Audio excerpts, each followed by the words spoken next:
Assalamualaikum Mina. Hai, saya Nat. Nak dengar sesuatu yang menakutkan?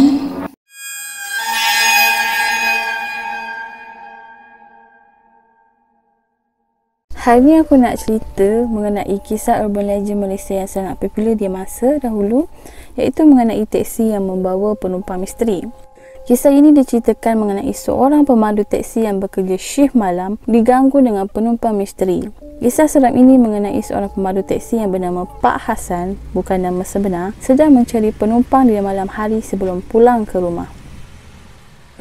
Aku nak cari seorang lagi penumpang sebelum aku balik ke rumah ni.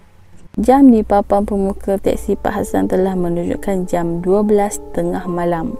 Semasa Pak Hassan melalui jalan-jalan kota yang sunyi, tiba-tiba dia melihat seorang wanita muda yang cantik berdiri di sudut persimpangan lampu isyarat. Wanita tersebut mempunyai rambut hitam yang panjang dan mengenakan baju kurung putih. Pak Hassan memberhentikan teksi untuk bertanya apakah wanita tersebut memerlukan teksi. Dek, dah nak teksi ke? Ni, teksi pasti kosong. Wanita muda itu berpaling perlahan untuk menatapnya. Kemudian, wanita itu masuk ke dalam teksi tanpa sepatah kata apa pun. Sebaik sahaja dia memasuki kereta, teksi Pak Hassan diharumi dengan aroma bunga melati yang sangat kuat. Wanginya budak ni. Nak ke mana? Dah malam-malam wangi macam ni. Berkata Pak Hassan di dalam hati. Dek, nak ke mana Ketika Pak Hassan bertanya ke mana destinasi wanita tersebut mahu pergi, gadis itu hanya menyerahkan sehelai kertas kepadanya. Di atasnya tertulis nombor dan nama jalan. Dekat mana ni, Dek? Pasti tak pernah lalu kawasan ni.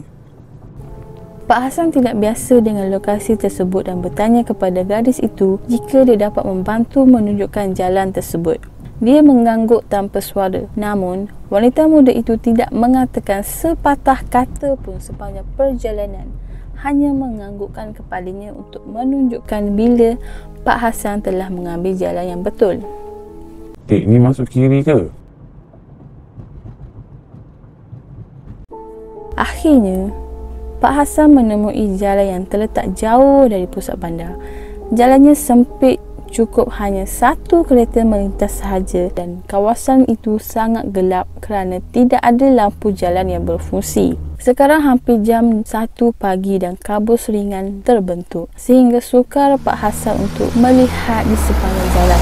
Ketika Pak Hassan itu bergerak ke depan dengan berhati-hati, dia cuba melihat kalau ada rumah di sebelah kiri dan kanannya. Pak Hassan mula merasa ada yang tidak kena apabila di situ tiada sebuah rumah yang kelihatan pun, tetapi hanya deretan batu nisan yang tidak berkesudahan. Pak Hassan merasa seram sejuk di bahagian belakang lehernya. Pak Hassan tidak berani berpusing, malah hanya melihat dia dari cermin pandang belakang saja. Pak Hassan dengan gugup bertanya kepada wanita muda itu apakah ini jalan yang betul.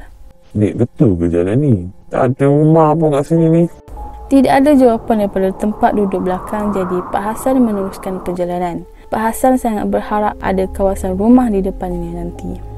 Akhirnya Pak Hassan merasakan ada sentuhan di bahunya. Pak Hassan tidak berani menoleh tetapi hanya memberhentikan kereta dan mendengar gemeresik wang dan merasakan gadis itu menyerahkan wang tunai kepadanya. Pak Hassan mengambil wang itu dengan tangan yang gemetar dan memasukkannya ke dalam tempat letak wang tanpa sempat mengiranya. Pak Hassan mendengar pintu belakang terbuka dan ditutup. Kemudian Pak Hassan terus melintas jalan yang gelap dan berliku dan terus menuju ke rumah tanpa menoleh ke belakang.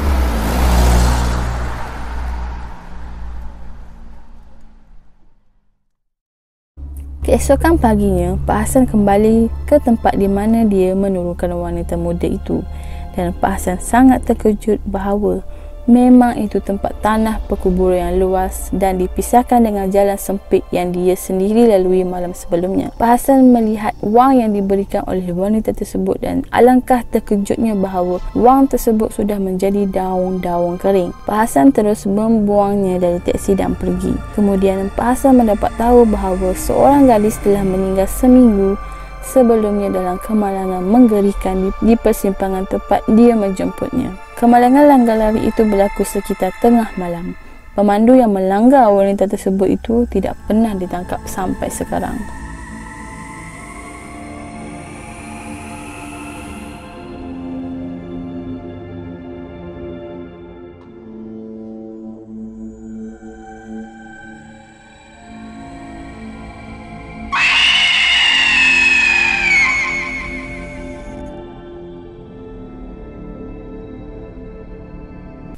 okey, dah habis tengok. Tapi jangan tutup dulu sebab aku nak kongsikan satu produk yang sangat bagus untuk korang cuba. Produk ni adalah kopi Bali bakar dan kacang hazel, dan juga produk untuk lelaki. Okey, depan aku ni adalah produk dia. Kalau korang nak tahu, kopi Bali ni boleh dibacur dengan menggunakan air sejuk dan air panas. Apa manfaat kopi Bali ni Khasiat utama Bali bakar ni adalah untuk menjaga dan membersih buah pinggang, terutama untuk melancarkan proses pencernaan dan membersihkan darah. Ia juga dapat menghindarkan penyakit yang berkaitan dengan buah pinggang seperti penyakit batu karang.